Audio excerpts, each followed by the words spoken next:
जो P and L appropriation है account है उसके बारे में मैंने चर्चा की थी कि ये जो खाता होता है इस खाते का वो पार्टनरशिप में ही बनाया जाता है, क्योंकि इस खाते में लाभ का क्या होता है, बंटवारा। तो इसका फॉर्मेट कुछ ऐसा होता है, देखिए।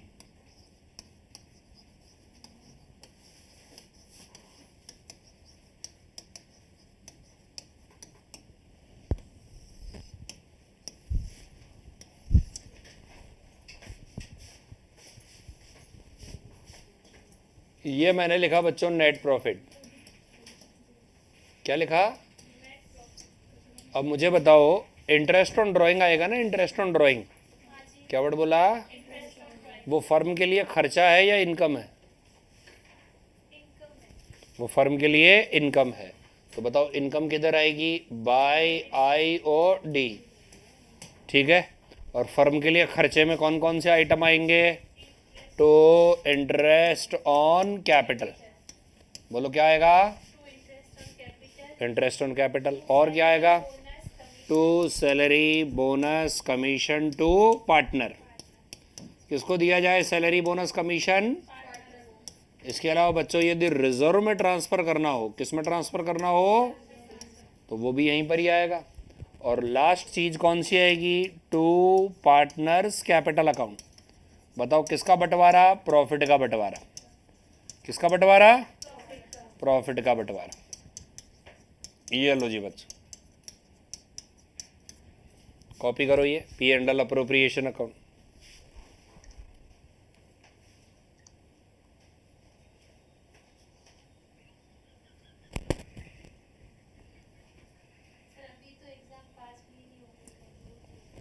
क्यों, क्या हो गया? कौन से सर? जी के विष्णु अभी नहीं होंगे, वो तो अब मई में गए। आगे जाएंगे, हम तैयारी कर लेंगे। क्या बात है।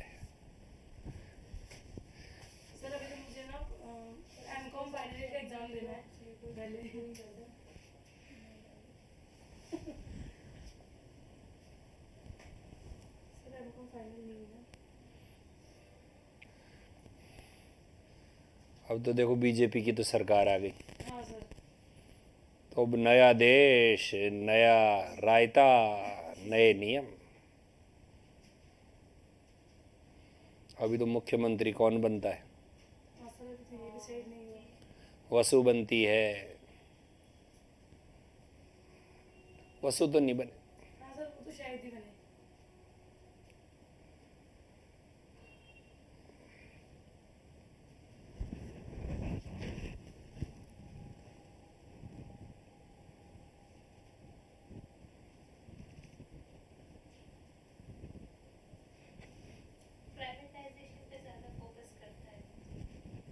राइट।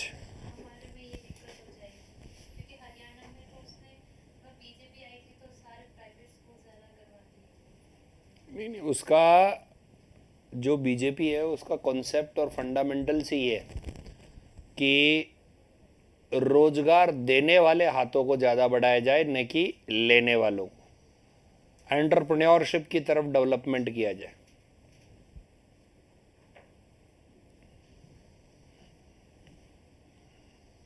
अब देखो जी, आ गई तो अब आ गई।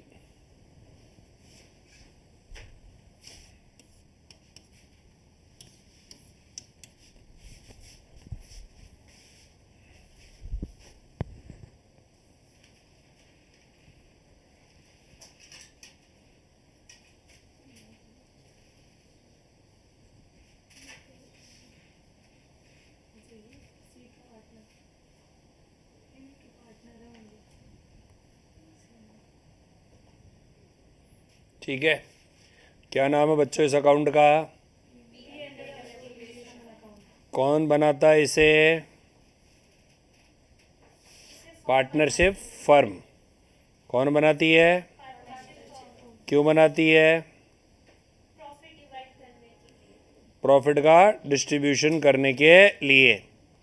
ठीक है, नाम हो गया P and L appropriation account. Then बच्चों नेक्स्ट अब आप हेडिंग लगाएंगे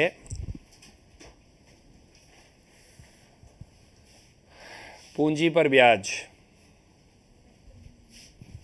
पूंजी पर ब्याज आईओसी।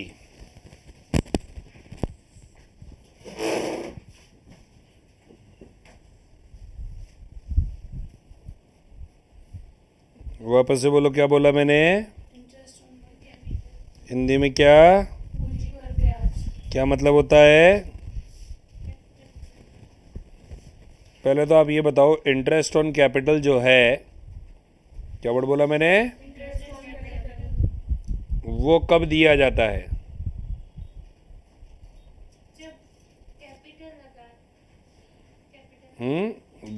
तो इसका आंसर है जब डीड में लिखा हुआ हो। क्या वर्ड बोला मैंने? इंटरेस्ट ऑन कैपिटल हर तभी नहीं दिया जाता, कब दिया जाता है? जब डीड में। यदि डीड में नहीं लिखा हुआ है तो ये ठीक है। और अगली चीज़ कि यदि डीड में लिखा हुआ नहीं है तो इसे नहीं दिया जाएगा और उसी रेट से दिया जाएगा जो डीड में लिखा हुआ है। और एक चीज़ और कि यदि प्रॉफिट नहीं हुआ है, क्या नहीं हुआ है, तो भी ये नहीं दिया जाएगा। तो इसको देने की दो शर्तें हैं। पहला क्या? डीड में लिखा हो। दूसरा क्या? प्रॉफिट हो। वापस से बोलो, क्या? दोनों में से भी एक भी शर्त घटी तो नहीं दिया जाए। मुझे बताओ, डीड में नहीं लिखा हुआ दिया जाएगा क्या? नहीं। डीड में लिखा हुआ है लेकिन प्रॉफिट नहीं हुआ, दिया जाएगा क्या?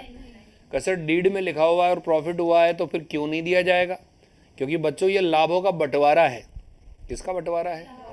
तो लाभ ही नहीं हुए तो बंटवारा काहेंगा भाई? प्रॉफिट का बंटवारे का तरीका है, अब प्रॉफिट ही नहीं तो काहे का बंटवारा? अब इसमें दिक्कत तमाशा आपके तब पैदा होता है जब मान लो प्रॉफिट तो हो, डीड में भी लिखा हो, लेकिन प्रॉफिट बहुत ही कम हो। जैसे मान लो इंटरेस्ट ऑन कैपिटल ए की है 5,000, बी की है 3,000 और सी की है 2,000। बताओ टोटल कितना हुआ? 5,000, 3,000 और 2,000। बोलो कितना हुआ? 10,000। और फर्म को कुल लाभ ही हुआ है, वो हुआ है 300 रुपये। कितना हुआ है? बताओ, डीड में लिखा हुआ था, हाँ। लाभ हुआ, हाँ। लेकिन अब दे कहाँ से? क्योंकि टोटल लाभ ही कितना है? तो ऐसी स्थिति में जब लाभ कम हो, अपर्याप्त हो, क्या हो, तो एक नियम और लगता है कि इस लाभ को आईओसी के रेशो में बांट दिया जाएगा। बोलो किस रेशो में? बराबर रेशो में नहीं, किस रेशो में? यानी आईओसी यानी इंटरेस्ट ऑन कैपिटल कितनी कितनी देनी थी? 5,000, 3,000 और 2,000। तो रेशो क्या बना? 5-3-2। यानी जो 300 है उसे 5-3-2 के रेशो में बांट के खत्म कर देंगे। कब? अपर्याप्त हो। तो लिखेंगे यह एक साथ दो शर्तें पूरी करने पर दिया जाएगा। यह एक साथ दो शर्तें पूरी करने पर दिया जाएगा।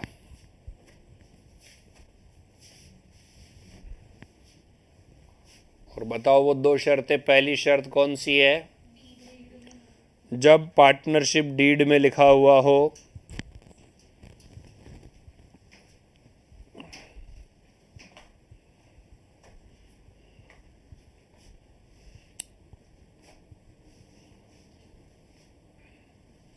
किसमें लिखा हुआ हो? नंबर 2, फर्म को लाभ हुआ हो।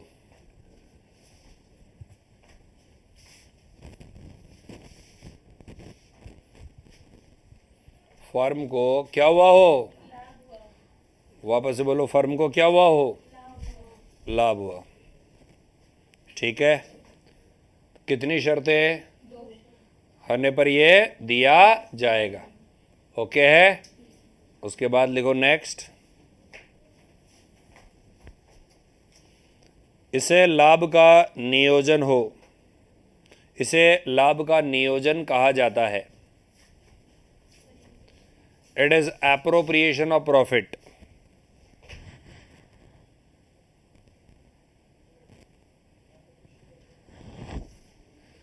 इसे लाभ का नियोजन कहा जाता है। It is appropriation of profit. तो सर इसका मतलब क्या है? इसका मतलब यह है कि इसे पी एंड एल अकाउंट में बताएंगे या पी एंड एल अप्रोप्रिएशन में? पी एंड एल अप्रोप्रिएशन में। तो बताओ, इसे लाभ का नियोजन है, इस कारण से ये दो जगह जाता है। कितनी जगह है? पहला, पी एंड एल अप्रोप्रिएशन खाते में ये किस तरफ आता है? डेबिट साइड में। कौन सी साइड में? और पार्टनर के कैपिटल अकाउंट में किधर आता है? Credit side. आगे लिखो, नियोजन है, अतः इसे दो जगह बताया जाता है। अतः इसे दो जगह बताया जाता है।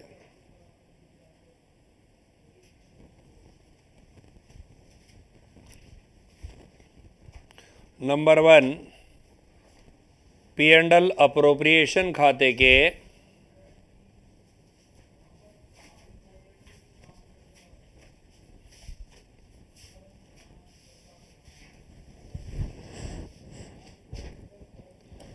वापस से बोलो, क्या बोला? डेबिट पक्ष में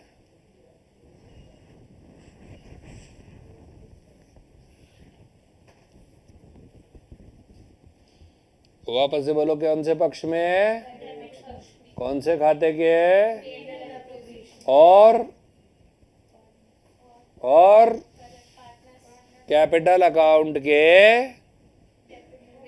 क्रेडिट साइड में, और पार्टनर्स कैपिटल अकाउंट के क्रेडिट साइड में।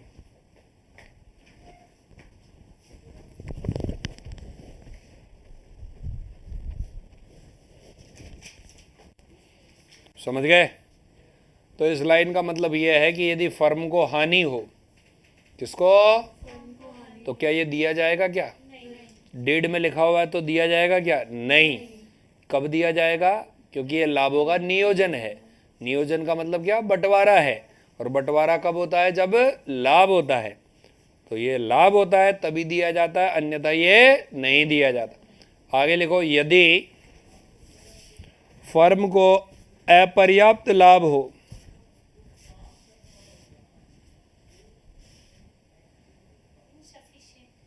यस, इनसफिशिएंट प्रॉफिट, फर्म को अपर्याप्त लाभ हो। कैसा लाभ हो? तो इसे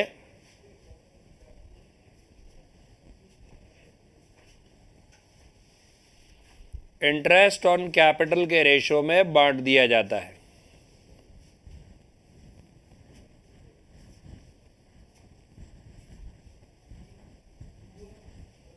कौन से रेशो में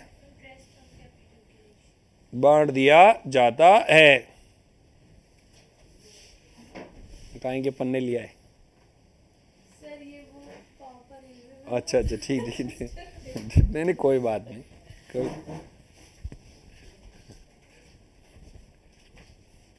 नेक्स्ट, एक क्वेश्चन लिखो।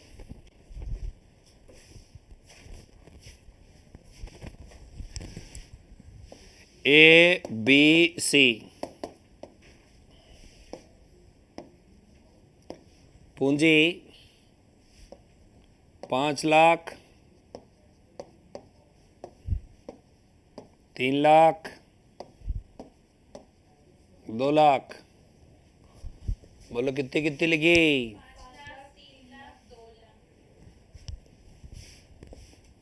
लाभ हानि रेशो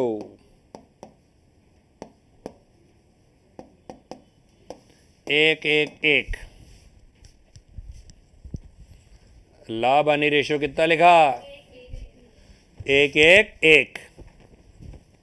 ठीक है, इसमें लिखेंगे पूंजी पर ब्याज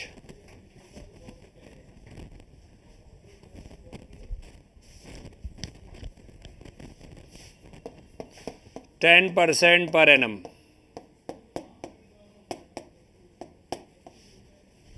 कितना लिखा? 10% पर। ठीक है, उसके बाद लिखो बच्चों,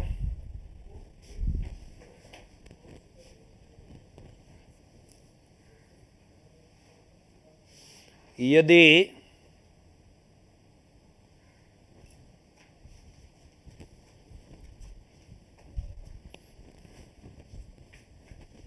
फर्म को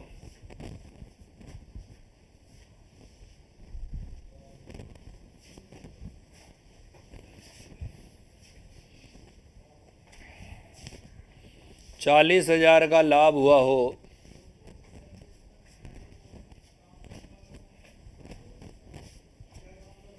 तो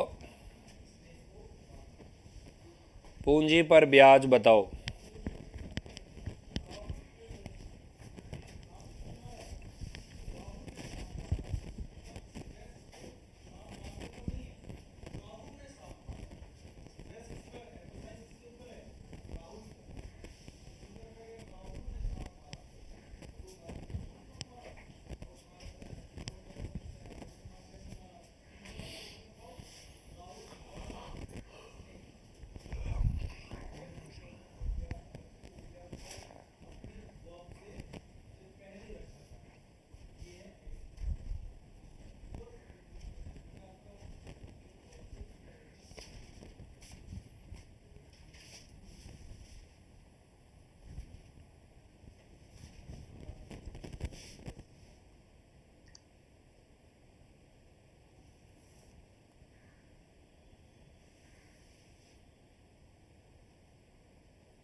बताओ।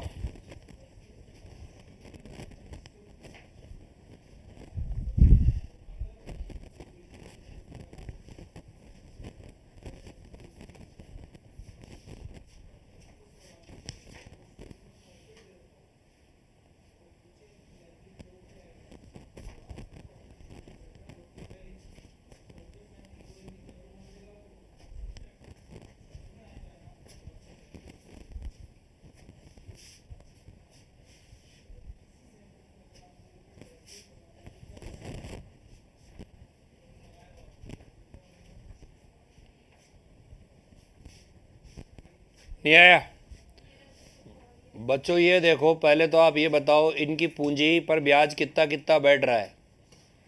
50,000, 30,000 और 20,000। बताओ कितना बैठ रहा है टोटल? 1,00,000। अब आपके लाभ है कितना? तो बताओ लाभ पर्याप्त है या अपर्याप्त है? और मैंने कहा था कि जब लाभ अपर्याप्त हो तो इसे किस रेशो में बांट देना चाहिए? पूंजी पर ब्याज के रेशो में। बताओ पूंजी पर ब्याज का रेशो क्या है? 5:3:2। तो बांटो इसे। 5, 3, 8, 10। तो ये हो गया 20,000, 12,000 और ये हो गया 8,000। तो दिस इज द आंसर।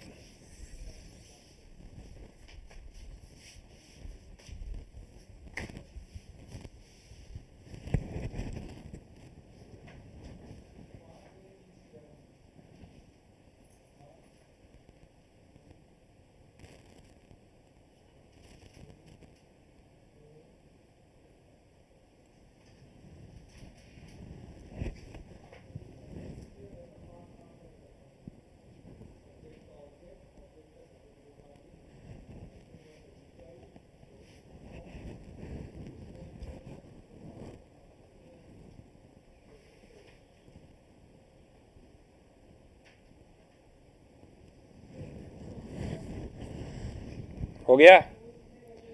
अब एक सवाल और लिखो, ये कॉपी कर लो। तो यदि उपरोक्त सवाल में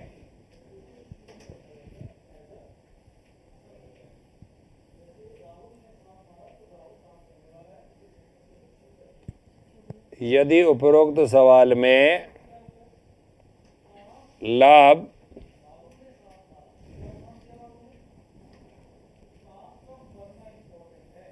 1,30,000 हो,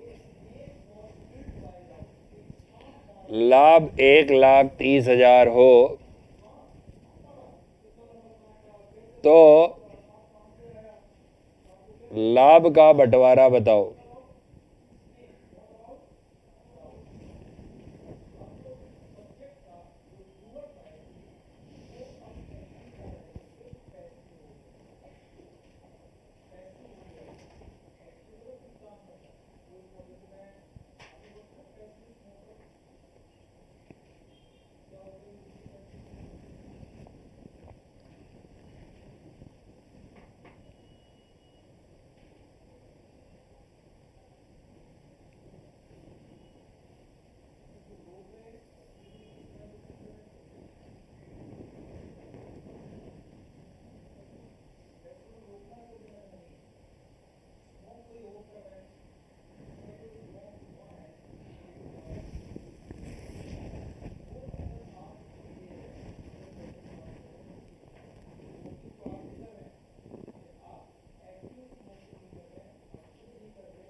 बच्चों बिल्कुल आसान है, बिल्कुल मत घबराओ। पहले तो आप मुझे ये बताओ, क्या पूंजी पर ब्याज देने के लिए खूब पैसा है क्या? बताओ कितना ब्याज है? 1.5 लाख? नहीं, ब्याज तो 1 लाख ही है। और बाकी कितना बच गया? तो लाभ हानि रेशो क्या होगा? बराबर बराबर। तो बताओ कितना कितना चला गया? 10 10 10। तो बताओ इसको कितना मिला? 60। इसको कितना मिला? 40। इसको कितना मिला? 30। हो गया ना एक 30 का बंटवारा। अरे समझे क्या? तो पहले तो राजी खुशी पूंजी पर क्या दे दो? ब्याज। और फिर आराम से बचे हुए को किस रेशो में बांट दो? लाभ हानि रेशो में।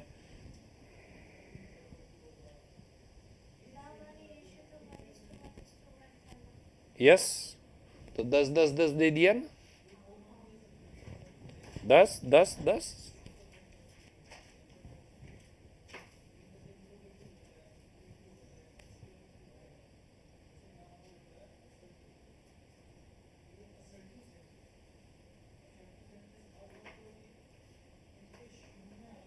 ठीक है, नया हेडिंग लगाए।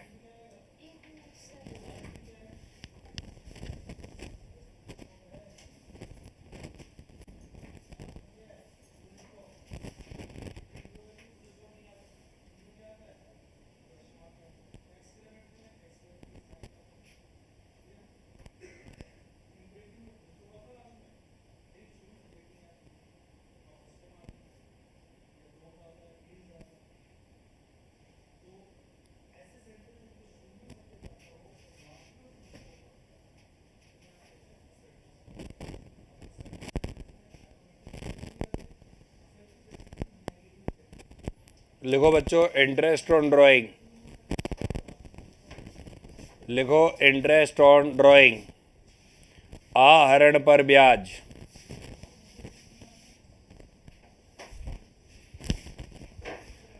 किस पर ब्याज? Interest on drawing. तो बच्चों इंटरेस्ट ऑन ड्राइंग कब वसूला जाता है? जब डीड में लिखा गया हो। क्या वर्ड बोला मैंने? यदि डीड में नहीं लिखा हुआ हो तो पार्टनर से वसूलते हैं क्या? नहीं। क्यों वसूलते हैं? कि यदि कोई पार्टनर अपने लगाए गए पैसों को फर्म से निकाल लेता है तो एक तरह से उसने फर्म से जो पैसे लिए हैं फर्म उससे क्या लेती है, ब्याज, जिसे हम क्या बोलते हैं, इंटरेस्ट ऑन। ये फर्म के एंगल से इनकम है और पार्टनर के एंगल से कैपिटल में कमी है। तो इसे पी एंड एल अप्रोप्रिएशन में तो कौन सी जगह बताते हैं, पी एंड एल अप्रोप्रिएशन खाते में किधर बताते हैं, क्रेडिट, और पार्टनर के कैपिटल अकाउंट में इसे किधर बताते हैं, डेबिट। तो लिखेंगे यह केवल तभी वसूला जाता है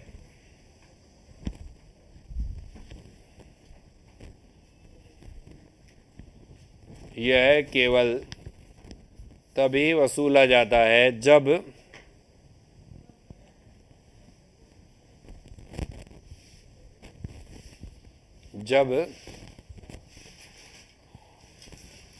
फर्म की डीड में लिखा गया हो, फर्म की डीड में लिखा गया हो।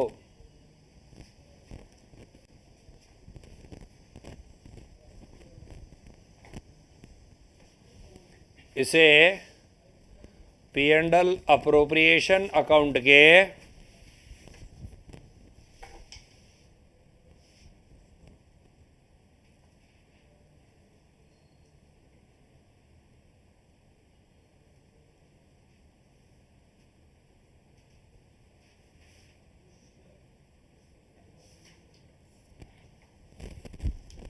क्या बोला कि क्रेडिट पक्ष में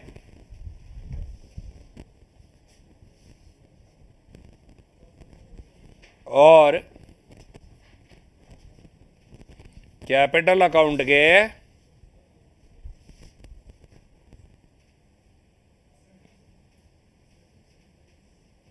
कौन से अकाउंट के, डेबिट पक्ष में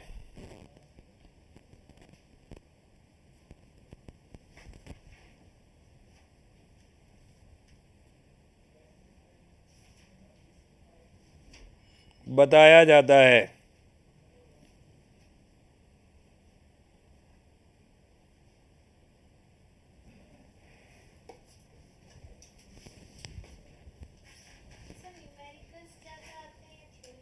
थ्योरी ज़्यादा आती है अब तक तो, कह रहा हूँ ना, थ्योरी ज़्यादा आती है अब तक तो, यही ट्रेंड है। लेकिन मैं आपको बार बार एक ही चीज़ कहता हूँ कि इतिहास के पन्नों से कभी भी भविष्य नहीं लिखा जाता। इतिहास में तो कोरोना था ही नहीं लेकिन हो गया, थाली किसी ने कूटी नहीं लेकिन थाली कूटी। तो इतिहास से आपको आगे का कुछ अंदाज़ा हो सकता है, लेकिन वही पैटर्न रहेगा इसकी कोई गारंटी नहीं है। ठीक है, छोटी जगहों पर ये डिसीजन हो सकता है। कॉम्पिटिटिव एग्ज़ाम में तो जो परीक्षक होते हैं उनको ये निर्देश होते हैं, वर्तमान युग जो डिजिटल युग है, कि आप पास्ट एग्ज़ाम के पेपर लेके बैठो। ठीक है, आप ये दुनिया भर के सब कागज़ पन्ने लेके बैठो। ऐसा बिल्कुल भी संदेह नहीं जाना चाहिए कि एग्ज़ामिनर ने पेपर निर्माण में कोई मेहनत नहीं की, क्योंकि अब क्या है कि बहुत ही ज़्यादा जिसे कहते हैं ना कनेक्टिविटी और डेटा अवेलेबिलिटी हो गई। मतलब पहले तो ये समझ लो कि पास्ट एग्ज़ाम का पेपर उपलब्ध होना एक बहुत बड़ी बात मानी जाती थी। 2011 की बात बता रहा हूँ, बच्चों को पता ही नहीं पास्ट में आया क्या था। या तो गाइड खरीदेगा या कोई फोटो स्टेट ले आएगा, बाकी मालूम ही नहीं। आजकल उसके पास हर चीज़ का हर डेटा उपलब्ध है कि अब से 5 एग्ज़ाम के पहले क्या हुआ था, कौन से सवाल आए थे, क्या पैटर्न रहा था, क्या मेरिट रही थी, क्या रैंकिंग रही थी, सब डेटा उसके पास सब अवेलेबल है। उसके पास दुनिया भर की पीडीएफ्स अपने मोबाइल में उपलब्ध है। बस ये बात अलग है कि वो पढ़ता नहीं, बस पीडीएफ डाउनलोड करता है। ये यहाँ की ले लूँ, वहाँ की ले लूँ, बस इकट्ठा इकट्ठा इकट्ठा इकट्ठा। इतना डेटा तो उसने जीवन में कभी भी नहीं देखा था जितना डेटा आजकल वो खुद कंज्यूम कर रहा है। सबसे बड़ी समस्या वर्तमान की यही तो है कि डेटा अवेलेबिलिटी बहुत ज़्यादा हो गई। पहले तो क्या डेटा था ही नहीं गरीब के पास, पढ़े क्या? तो जो गुरुजी ने कमरे में पढ़ा दिया वही वो मंत्र मान करके पढ़ लेता था और पेपर सेटर पर भी इतना लोड नहीं आता था। वर्तमान में भाई साहब जो चेयरमैन फेयरमैन है वो डंडे मार के रखते हैं पेपर सेटर। आप देखो सीईटी जैसा बेसिक कंपटीशन एग्जाम, कौन सा एग्जाम, उसमें भी ऐसे लेवल के पेपर आए हैं कि धुएं निकल गए, 40% नहीं आ रहे, जिससे तो कोई नौकरी नहीं लग रही उस एग्जाम से। तुम सोचो कोई नौकरी लग रही हो, ये तो बेसिक क्वालिफिकेशन एग्जाम है कि ठीक है आप कॉमन एंट्रेंस एग्जाम है, आप आगामी कुछ एग्जामों के लिए क्या हो, एलिजिबल हो, जिसमें जीबे पटक दी बच्चों ने, जाजम की जगह जीब आ गई। तो पास्ट देखना गलत नहीं है, लेकिन आप सोचो कि फ्यूचर में भी ये डेटा आएगा, नॉट पॉसिबल। फ्यूचर में तो एग्जामिनर जो है वो बहुत ही ज़्यादा जिम्मेदारी का काम हो गया पेपर सेट करना, बहुत जिम्मेदारी का। 1 मिनट के अंदर चीज़ें वायरल होती है। पहले तो क्या कि जो सवाल गलत हो जाता था बहुत मुश्किल था एक लॉबी इकट्ठी करना। आजकल के यूट्यूब के ज़माने में इधर पेपर हुआ नहीं और इधर एक दिन में तो ये पता पड़ जाता है कि कौन से सवाल गलत है और कौन से सही, और लॉबी तैयार हो जाती है पूरी की पूरी। अरे सॉल्यूशन आ जाते हैं सारे। बहुत मुश्किल है आज का युग में तो, और ज़्यादा वजन किस पर पड़ गया है, पेपर सेटर पे, क्योंकि उसकी ऐसी की तैसी उसकी खाल फोड़ दी जाएगी। पहले तो जंगल में कौन नाचा किसी को पता ही नहीं चलता था, अब सबको मालूम है। तभी तो आप देखो अब जो मेरिट्स वगैरह वो ज़्यादा जा रही है, बहुत ज़्यादा जा रही है। मतलब जो बच्चा पहले 3 महीने की कोचिंग करके और सिलेक्शन और नौकरी पा लेता था, धीरे धीरे ये टाइम 5 महीने हो गया। और अब तो सीधा आप मान के चलो कि जो कोई ग्रेड वगैरह की तैयारी कर रहा है 1 साल नहीं कर रहा है ना, सब बेकार है। 1 साल चाहिए आजकल। और आपको मैं क्या बताऊं, आईएएस और आरएएस की तो ऐसी तैयारी हो गई, 11th से पढ़ने लग गए बच्चे। कौन सी क्लास से? 11th, then 12th, then first year, then क्योंकि उनके माइंड में ही ये ठोक दिया गया कि तो आरएएस की तैयारी करेगा तो छोटे मोटे पटवारी तो निकाल ही देगा।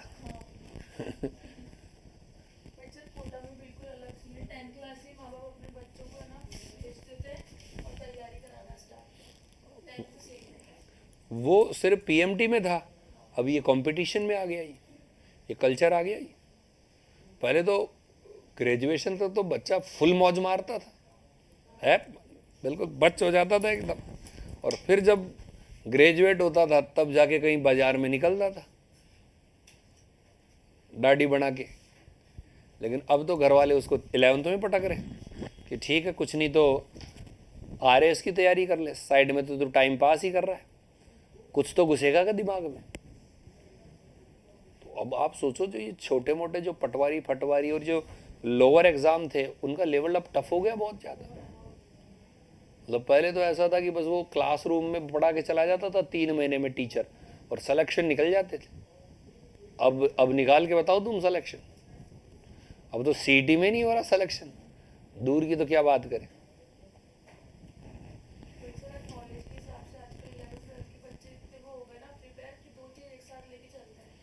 अरे मैं तो ये कह रहा हूँ अभी तक तो ये समझ लो कॉम्पिटिटिव एग्ज़ाम में इंग्लिश मीडियम नहीं आया था, अब धीरे धीरे इंग्लिश मीडियम ने सूंघना शुरू कर दिया है।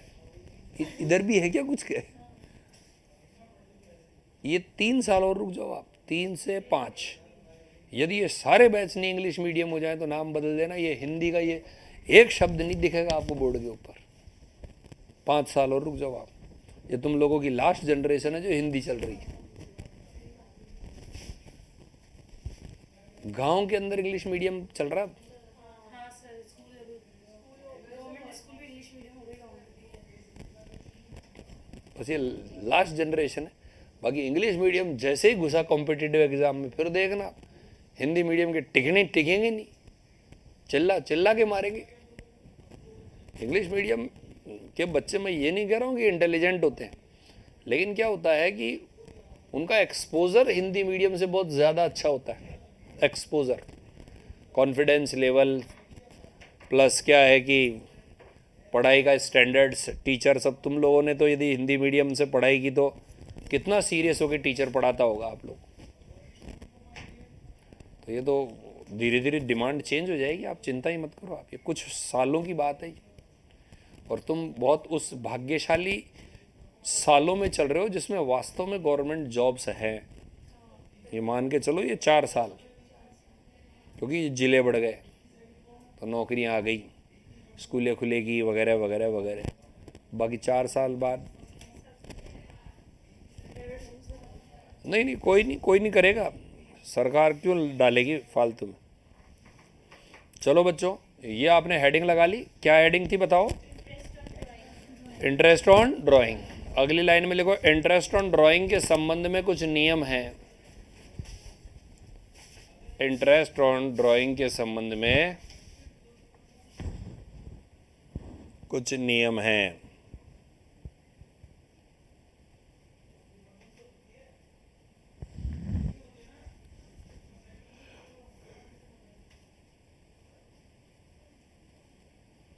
नंबर 1, यदि ड्राइंग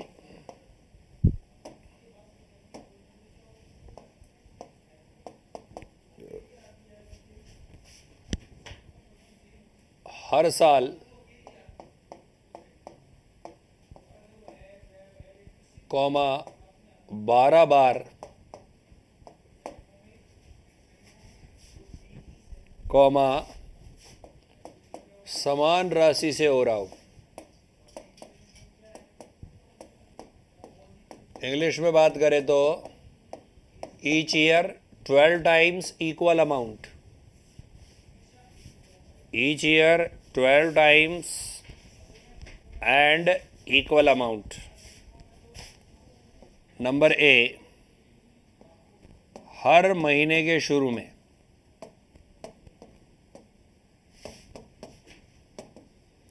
बोलो क्या बोला मैंने? हर महीने के शुरू में ड्राइंग। बताओ फार्मूला क्या होगा आईओडी का? 12 बार की ड्राइंग। कितने बार की? यानी जो टोटल 12 बार ड्राइंग की है उसका टोटल कर लो, इंटू रेट बटा 100 इंटू 6.5 बटा 12 इंटू 6.5 बटा 12।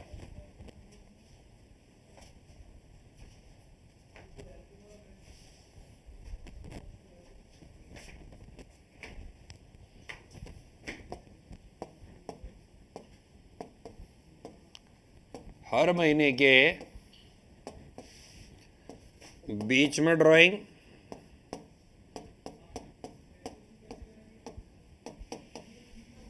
फार्मूला होगा आईओडी। आईओडी का मतलब interest on drawing. Mid of the month drawing है, 12 बार है तो 12 बार की ड्राइंग, रेट बटा 100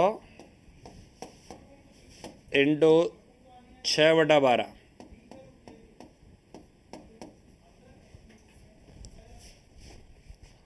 नंबर सी, हर महीने के एंड में ड्राइंग, हर महीने के अंत में drawing. IOD is equal to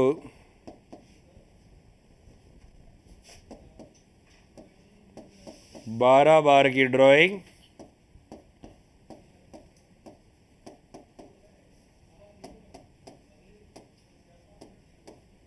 rate बटा 100 इंटू 5.5 बटा 12।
लिख लिया।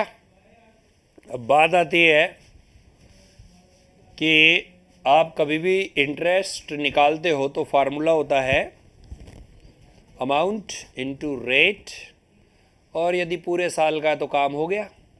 बोलो क्या बोला मैंने? अमाउंट इनटू रेट बटा 100, और यदि महीने हैं तो महीना बटा 12। लेकिन यहाँ ये 6.5 क्यों लगा? तो बच्चों इसका लॉजिक ये है कि फॉर एग्ज़ाम्पल आप यदि ईयर स्टार्ट करते हो अप्रैल में, तो मुझे बताओ अप्रैल, मई, जून, जुलाई, अगस्त, सितंबर ऐसे होता है? अरे ऐसे होता है। तो बताओ यदि अप्रैल की ड्राइंग यानी अलग अलग ड्राइंग का अलग अलग निकाले तो टोटल कितनी बार निकालना पड़ेगा? 12 बार। बताओ पहली जो ड्राइंग होगी वो कौन सी तारीख को होगी? लैंग्वेज पढ़ो। हर महीने के। तो बताओ कौन सी तारीख के दिन होगी? 1 अप्रैल। और ईयर एंड आपका कब होगा बच्चों? तो बताओ इस पहली ड्राइंग पर जो ब्याज लगेगा वो कितने महीने का लगेगा? 12 महीने का। बोलो कितने महीने का? और जो दूसरी ड्राइंग है उस पर ब्याज कितने महीने का लगेगा? 11 महीने का। तीसरी पर कितने महीने का? तो बताओ ये वाली लाइन तो कॉमन रहेगी ना, अमाउंट इनटू रेट बटा 100, क्योंकि ड्राइंग की अमाउंट क्या है? सेम है। ये वाला पॉइंट चेंज होगा, यहाँ कितना होगा? 12, 11 ऐसे ऐसे ऐसे ऐसे। लास्ट वाले में कितना होगा बच्चों? 1/12। तो या तो ये तरीका है कि कितनी बार कर लो? 12 बार। या फिर ये चीजें तो कॉमन है, ये चीजें तो कॉमन है, तो एक साथ ही कितनी बार लिख दो? इनटू क्या कर दो? अब न तो मैं 12 लिख सकता हूं न मैं 1 लिख सकता हूं, तो बीच का ले लूं मैं। 12 में 1 जोड़ो, मैं 2 का भाग लगा दो। इस कारण से 6.5 है। अरे आया? दूसरा वाला पढ़ो, क्या लिखा हुआ है? बीच में। मुझे बताओ पहली ड्राइंग कब होगी? हर माह के बीच में पढ़ना लिखना नहीं जानते। 15 अप्रैल। तो बताओ 15 अप्रैल को यदि ड्राइंग हुई तो बताओ ब्याज कितने महीने का लगेगा? ईयर एंड तक 15 अप्रैल को ड्राइंग हुई ना, तो 12 का तो लगेगा नहीं। आधा महीना घटाओ, 11.5। यानी यहां पर कितना होगा? 11.5। यहाँ 10.5 ऐसे ऐसे ऐसे ऐसे ऐसे। लास्ट ड्राइंग कब होगी? 15 मार्च। तो बताओ यहाँ कितना होगा? 0.5। तो 11.5 में 0.5 जोड़ो और 2 का भाग लगाओ। ये पूछेगा कोई भी नहीं कि ये 6 कैसे आया, ये मैं बता रहा हूँ कि ये कैसे निकाला है। ऐसे कोई पूछेगा नहीं कॉलर पकड़ के ये कैसे निकाला रे तूने 6.5। ये तो मैं लॉजिक बता रहा हूँ कि ये क्यों आया है। जैसे लास्ट वाला भी देख लो, ये क्या लिखा हुआ है लास्ट वाला? मुझे बताओ हर महीने के क्या लिख रखा है? तो पहला ड्राइंग कब होगा? 30 अप्रैल। यानी पूरा महीना निकल गया। तो बताओ यहाँ कितने महीने का होगा? 11। 12 की जगह फिर 10 फिर 9 ऐसे ऐसे। लास्ट वाला ड्राइंग कब होगा? 31 मार्च। तो इसमें तो 0 होगा, तो 11 में 0 जोड़ो, 2 का भाग लगाओ। इसी कारण ये आया। ठीक है, अब लगाओ एडिंग। यदि ड्राइंग हर साल, हाँ जी,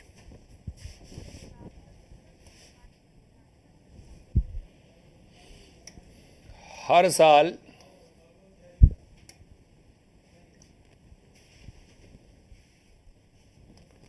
4 बार समान राशि से हो। क्या वर्ड बोला मैंने? हर साल और कितनी बार? और राशि क्या हो? समान हो।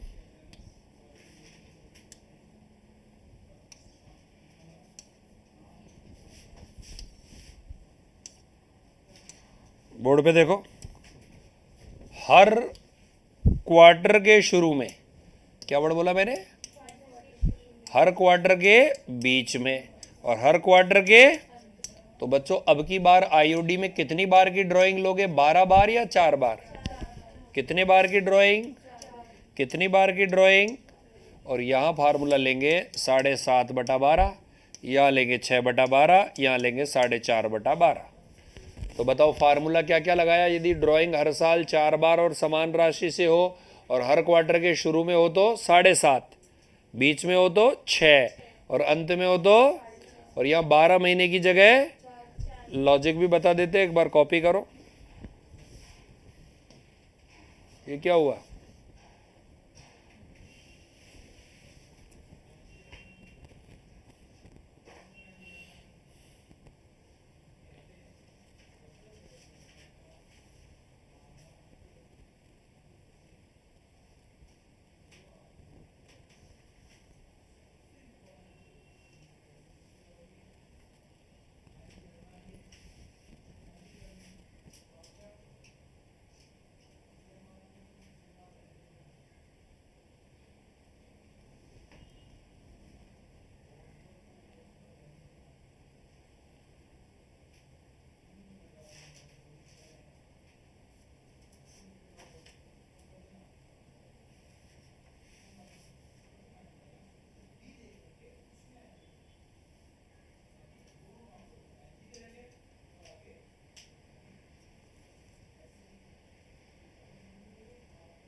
कॉपी कर लिया?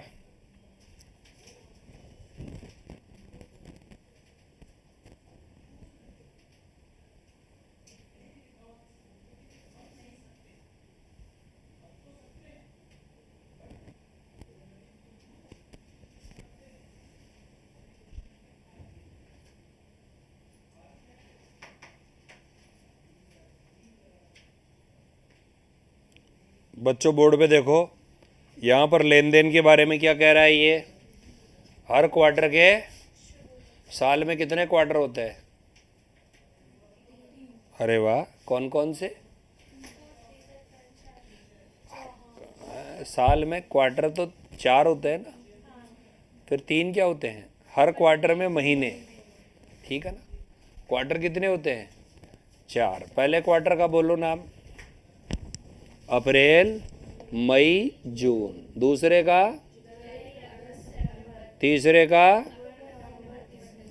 चौथे का? है? बताओ पहले लाइन में क्या लिखा है? पहला क्वार्टर कौन सा है?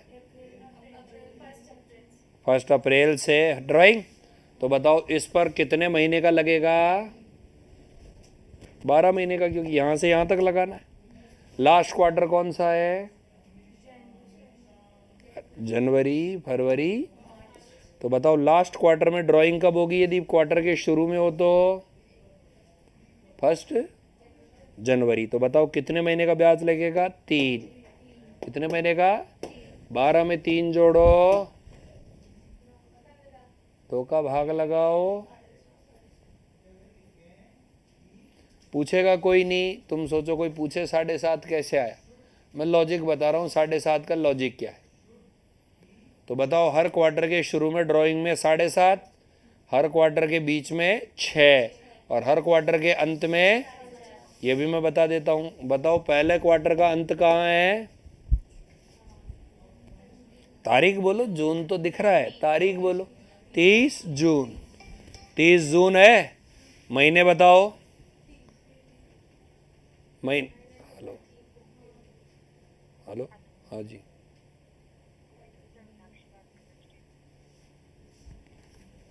इतने फर्जी कॉल कैसे आने लग गए रे भाई?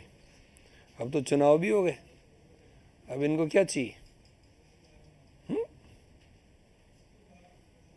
मेरे को परेशान कर रहे हैं, मुख्यमंत्री बनो। मैंने टाइम ही नहीं है यार।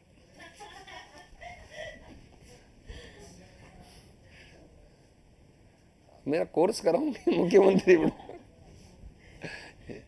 तो बताओ कितने महीने बचे? 9। यूं क्या कर रहे हो? 30 जून है तो 3 महीने निकल गए तो कितने बचे? 9। अब की बार आप बताना, आप बोलते ही नहीं हो।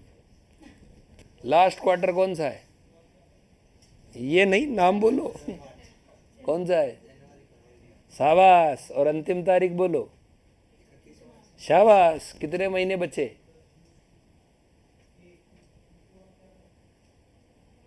बताओ कितने बचे? सर ये मतलब एक नीचे वाले का ही कर है ना, ऊपर ऊपर जोड़। नहीं, मैं तो कह रहा हूँ ये 31 मार्च है ना, कितने महीने बचे? सर इनको छोड़कर 31 मार्च है ना, तो ईयर एंड और 31 मार्च में कितने महीने बचे? है? बहुत ज्यादा बचे। अच्छा,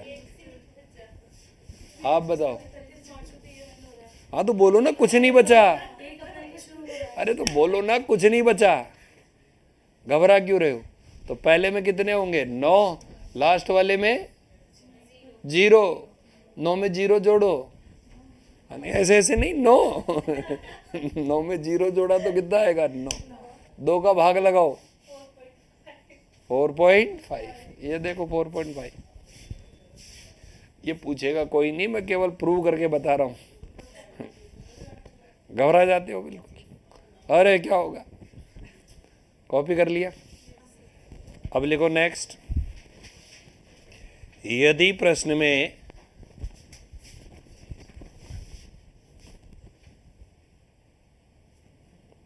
कोई तिथि न आए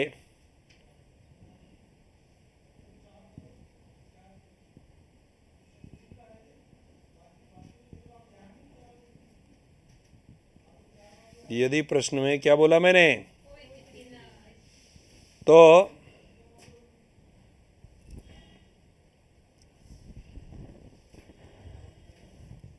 6 महीने का ब्याज निकाला जाएगा।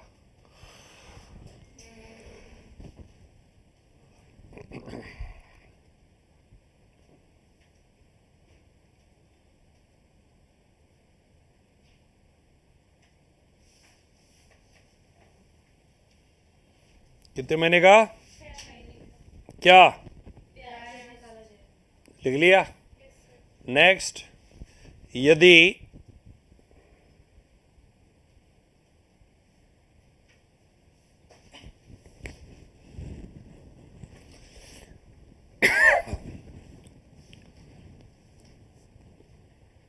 ड्राइंग का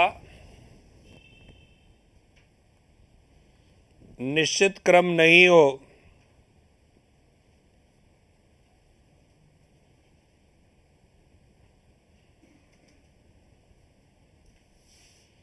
क्या नहीं हो? या अमाउंट असमान हो।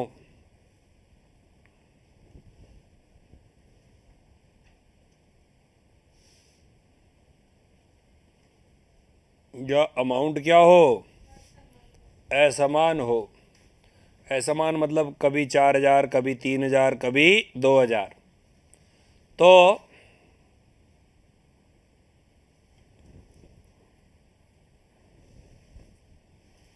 गुणनफल विधि से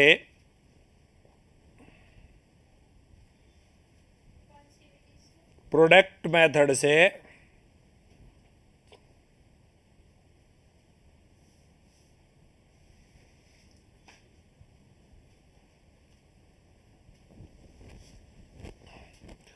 आईओडी निकाला जाएगा।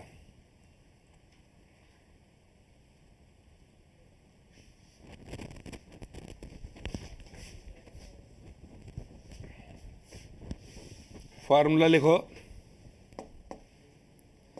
टोटल प्रोडक्ट इंटू रेट बटा 100 इंटू 1/12।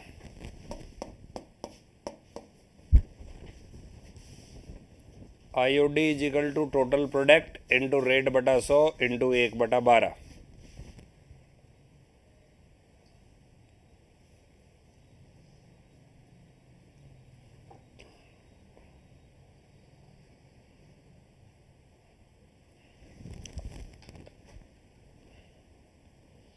ठीक है, अब ये कैसे काम करता है अब एग्जाम्पल से देखते हैं। लिखो ABCDEF 6 पार्टनर है।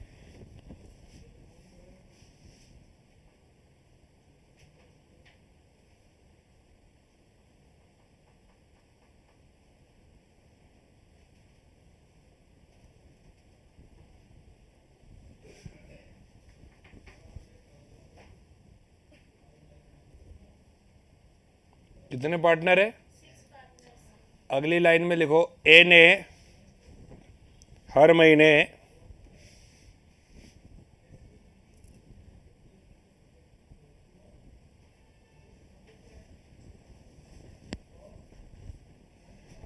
क्या बोला मैंने? ए ने हर महीने के अंत में 2000 का ड्राइंग किया।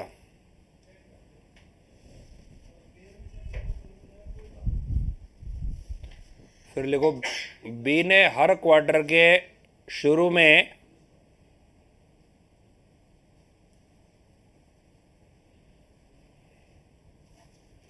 हर क्वार्टर के शुरू में 6000 का ड्राइंग किया।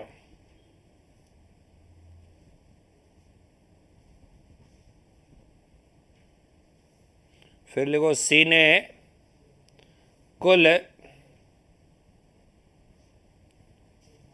24,000 का ड्राइंग किया।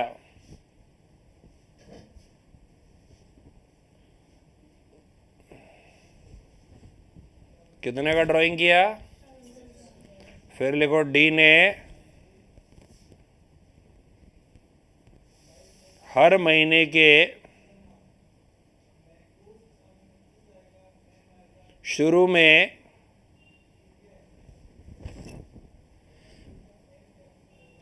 2000 का ड्राइंग किया।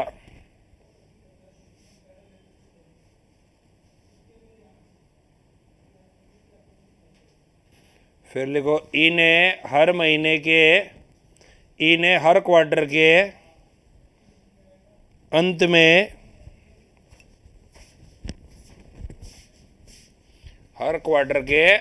में 3000 का ड्राइंग किया।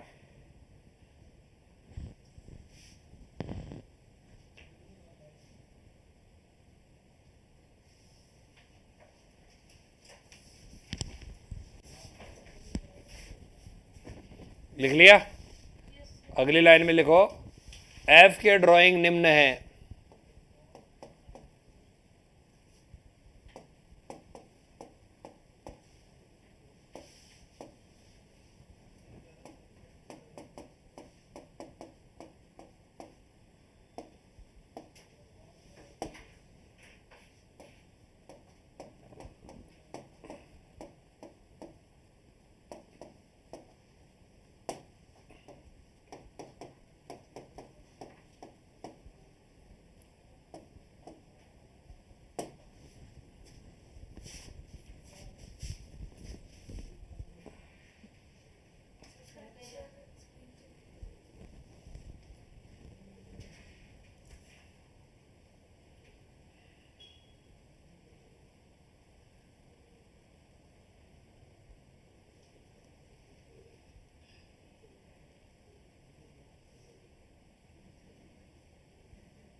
लिख लिया?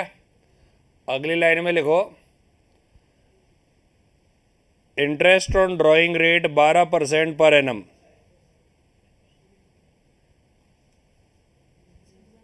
Interest on drawing 12% per annum.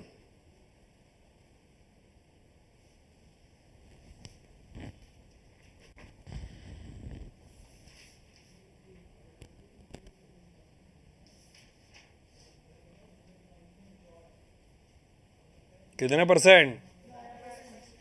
अगली लाइन में वर्ष 22-23 के लिए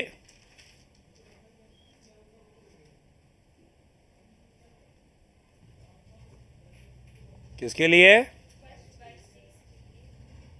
अलग अलग आईओडी याद करो।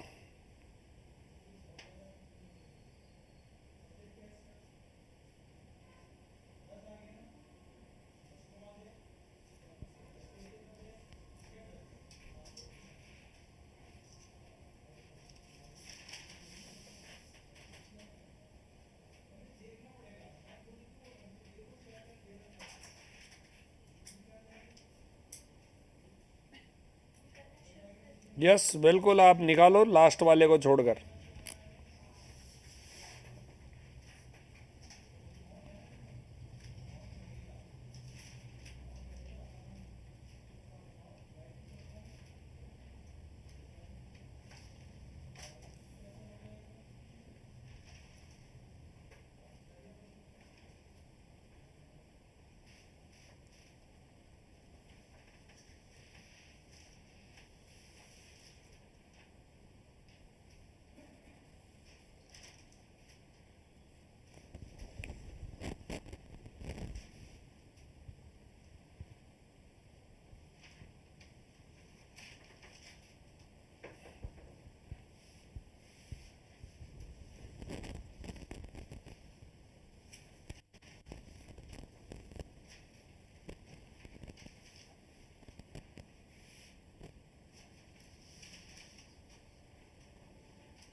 हो गया बच्चों?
गया?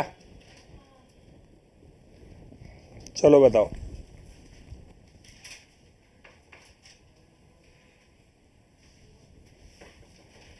तो बताओ पहले वाले में कितना हर महीने के क्या है? ए ने हर महीने के अंत में 2000 की ड्राइंग किया। तो बताओ टोटल ड्राइंग कितनी हो जाएगी? 24,000 रेट क्या है? Square by 100। हर महीने के अंत में है ना, तो क्या लिखेंगे? बताओ कितना आया? 1320। आया? बी का ड्राइंग कितना है? बी ने हर क्वार्टर के शुरू में 6000 की ड्राइंग तो टोटल ड्राइंग कितनी हो गई? और 24,000 शुरू में है तो क्वार्टर में तो 4 बार ही होगी। और रेट क्या है? Square by 100। और क्वार्टर के शुरू में है तो क्या लगाएंगे? 0.5। कितना आया? 1800।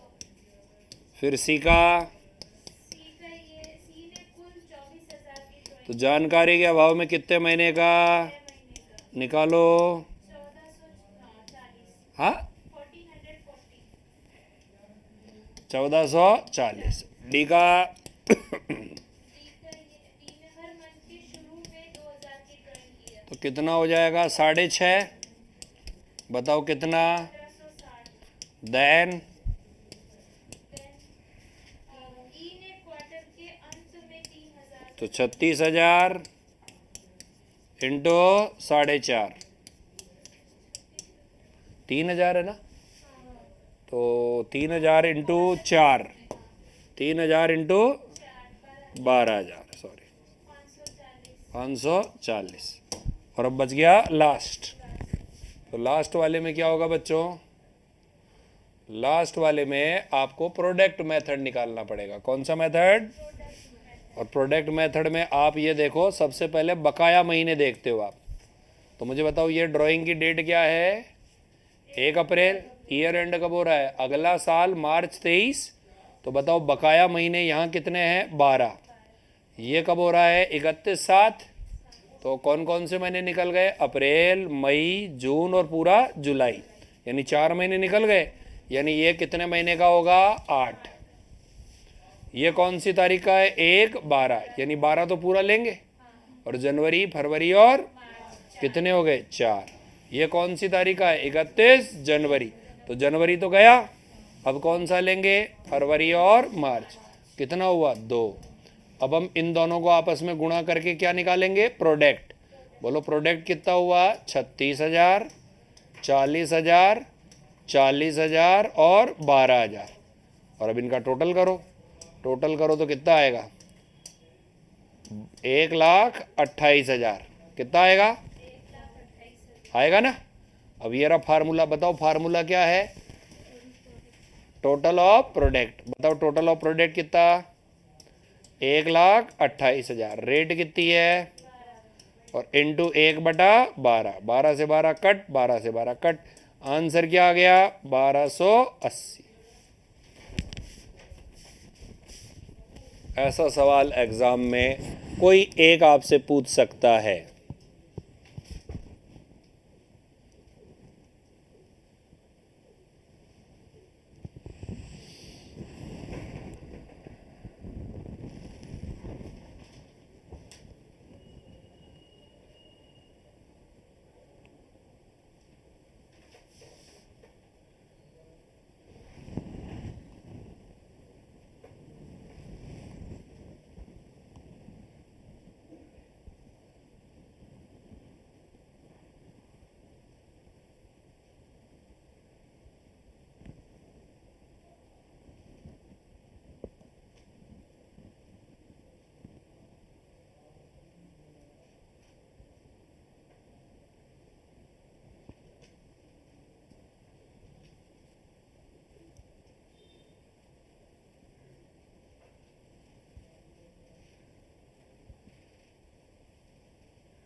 हो गया। नेक्स्ट एक और लिखो,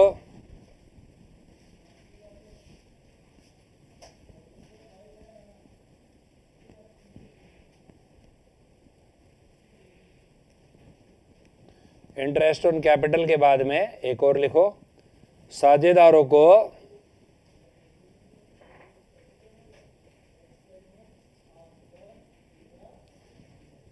कमीशन,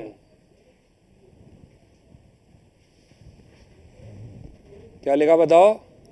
साझेदार को कमीशन। किसको कमीशन? साझेदार को कमीशन। इसमें लिखेंगे साझेदार को कमीशन केवल तभी दिया जाता है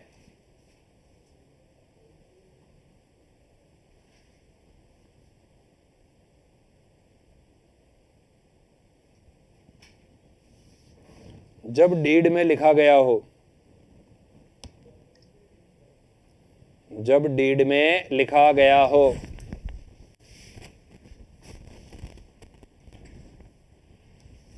इसे लाभों का नियोजन कहा जाता है। इसे लाभों का नियोजन कहा जाता है।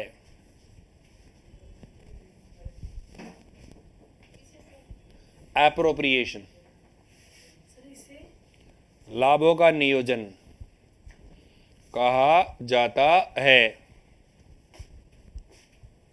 किसका एप्रोप्रिएशन? प्रॉफिट का एप्रोप्रिएशन। नेक्स्ट,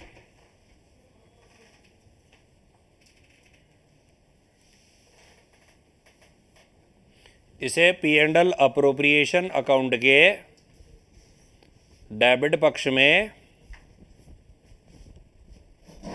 इसे P and L appropriation account के कौन से पक्ष में? और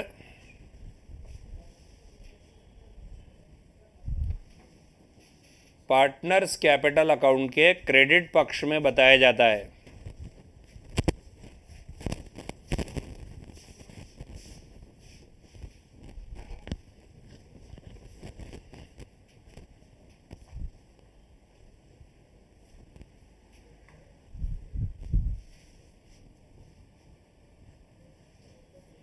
पार्टनर्स कैपिटल अकाउंट के क्रेडिट पक्ष में बताया जाता है। यदि कमीशन की राशि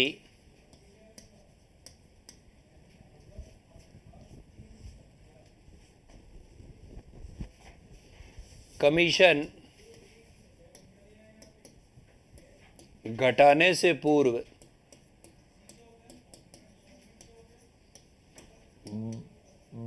बचे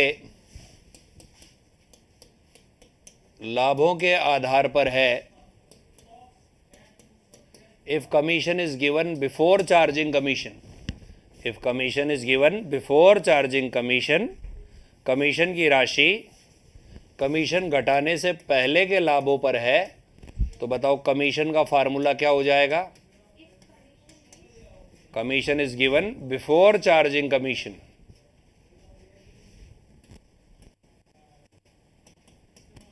commission is given before charging commission. तो बच्चों इसका फार्मूला ये हो जाता है रेट बटा 100 प्लस रेट,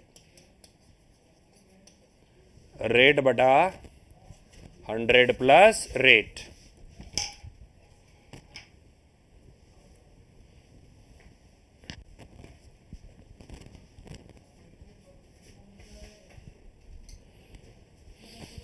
क्या वर्ड बोल दिया मैंने? रेट बटा 100 प्लस रेट। ये रेट बटा 100 की जगह रेट बटा 100 क्यों लिया?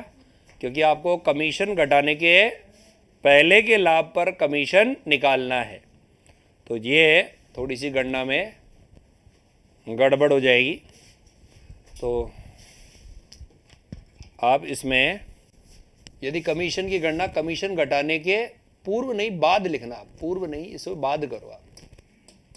यहाँ बाद लिखना, यहाँ बिफोर सही है, यहाँ बाद करो और यहाँ बिफोर करो। तो कल इसकी कैलकुलेशन वगैरह मैं समझाऊंगा, ठीक है ना? और कल अपन थोड़ी लंबी ले लेंगे क्लास 6 बजे तक।